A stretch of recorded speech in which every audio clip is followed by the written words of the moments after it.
Welcome back. So this is Learning Warriors of Middle-earth, episode number 2. So I'm just going to take it one faction at a time. They're going to be short episodes. So the first one I want to do is, sadly, the least likely one to see play, but it's kind of, in my opinion, it's the coolest one.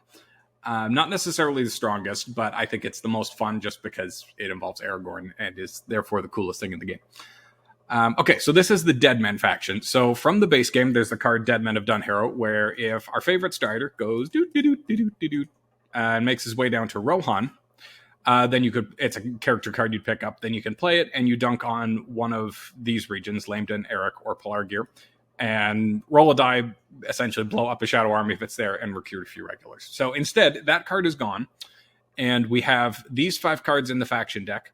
I already drew them out just so we could talk about them. And their condition for coming into play is you need to have Strider within one region of Eric, or in Eric, because that's the place, in the lore where he finds the army of the dead and goes off to, scare away all the Southrons and go to Minas Tirith and save the day.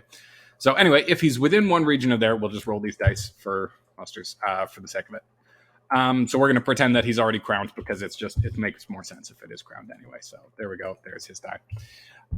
So then you spend a muster die, and it moves Aragorn or Strider if he's within one region of Eric to the mountains there. He also can travel over the mountains for this mustering. So Helm's Deep, West Demnet, and Edoras, I believe, are all considered adjacent to Eric. Correct me in the comments if I'm wrong on that. Then he yeets over there and pulls 2 dead men out of the force pool to join himself, and that is the Army of the Dead. It's in existence. So as long as one faction is in play or more, you get that faction die added. So then next turn, you roll it again, and it has like that recruiting symbol. Then you can spend a recruiting to add 1 Army of the Dead to the Army of the Dead there. If at any point you spend all these guys, in the defense of Dol Amroth or running around with events, then the Army of the Dead is out of the game and you can't recruit anymore. So like regular Free People's units, once you've mustered them all and used them all, then they're gone. So there's only a finite supply. The shadow factions are pretty much infinite.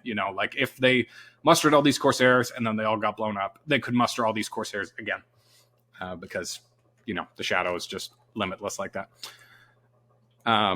So having that many is something to keep into consideration, but they are pretty strong for what they do. So first thing to note are their call to battle cards. So if you remember, the call to battle cards are these 6 cards right here that are just in your hand right from the start, and they're pretty much always in your hand.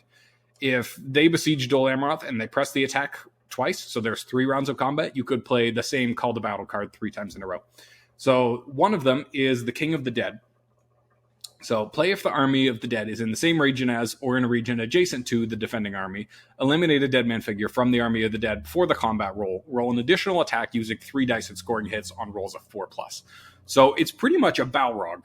Every single one of them is as strong as the Balrog is against Lorien. So it can be devastating, or it can also be a whiff. Sometimes you just roll 2, 3, 2, and it does nothing. And then you're sad about that. So it can be strong. The other call to battle card is the Terror of the Dead. And at the end of the round, you may eliminate a dead man figure from the Army of the Dead to end the battle. So that can also be very strong, if there's just one stronghold holding on and you need to not lose to a military victory this turn so that Frodo can finish dunking the ring next turn. That can be really strong too.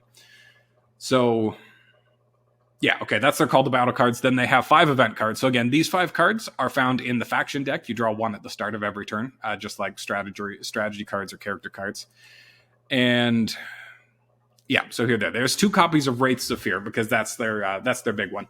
Remove 1 or more figures from the Army of the Dead to move it up to an equal number of regions. Then you may eliminate 1 figure from the Army of the Dead to attack a shadow army in an adjacent region, rolling 3 dice and scoring a hit for each result of 4+. You may repeat the attack multiple times. At the end of the last attack, the shadow army must retreat if possible.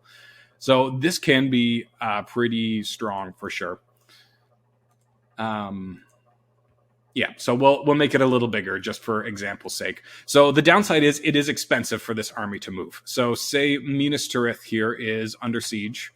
We'll say 1 regular died and the other one is at war. We'll say Sauron is at war, and this army made its way all the way here to besiege Minas Tirith.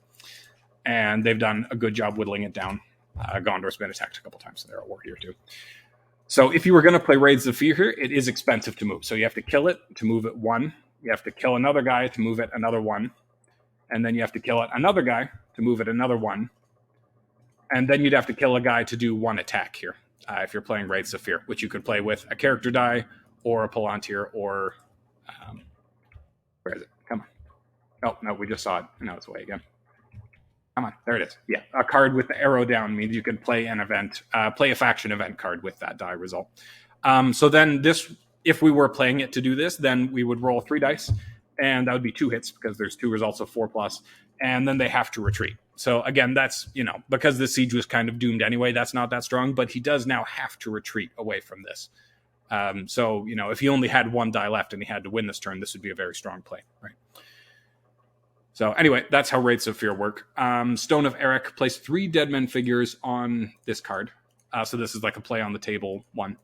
So this would stay up here. Then every time you use a muster action die result as a diplomatic action to advance a nation on the political track, recruit 1 to the army of the dead or add it to the starting setup. So when it says add to the starting setup, that means if the Deadmen aren't in play yet, then you have these guys like ready to go. So as soon as they came into play, you'd get the 2 that usually show up, and then any additional ones that you'd already mustered from here, if that makes sense. Okay, yeah, so if I used a muster here to advance the dwarves down a step to war, then one of these guys goes off from the Stone of Eric to join the army of the dead, wherever they might be. So that's how that one works. And then there's Paths of the Dead. If this is a very useful one to get early if you do want to get the Deadmen into play. If they're not in play yet, and Strider or Aragorn is anywhere in Rohan or Gondor, including a stronghold under siege, you may move him and any number of companions with him to Eric, and now the Deadmen are in play. Recruit 1 Deadman there in the Army of the Dead. Reshuffle all event cards, including this one, from the discard pile into the deck. So that could be great for like early crowning Aragorn and then yeeting him over to Eric to get that into play. And then the Dark Door can be really strong here too. On the table, so like Stone of Eric, it hangs out on the table. If Helm's Deep or Edoras is unconquered, then Eric is considered adjacent to Helm's Deep, West Demnet, and Edoras for the Army of the Dead and for the purpose of moving or separating companions. But it's discarded immediately if both Helm's Deep and Edoras are conquered by the Shadow player. So, if they're still in Eric and they haven't, they haven't left yet, they mustered up a couple times. Now it's not only a really strong defense for Dol Amroth, it's also a very strong defense for Helm's Deep because they're adjacent, right? So you can play all those Call to Battle cards. Yeah, and you could also Wraiths of Fear out this way. So like discard a guy if you're playing Wraiths of Fear, and now you're in West Demnet, and you could go, I don't know, you could even liberate Lorien in theory. You could add that way. So that is all there is to the Men of the Dead and how they work. Yeah, they're pretty cool. This is a faction that's very easy to think is completely busted at the start, but you kind of need to get the right dice to crown Aragorn to get it into play. And if you happen to not draw the Dark Door and they conquer Helm's Deep and Edoras first, then you can't play the Dark Door. So if it shows up late and you don't get Aragorn early, then all it is a defense of Dol Amroth, really, and you can still get 10 points on the map like anywhere else than Dol Amroth. So anyway, they can be very strong for sure, but they're not not as game-breakingly strong as they might seem right off the start. I still really like them, but yeah, they're fun. Anyway, thanks for watching. See you next time.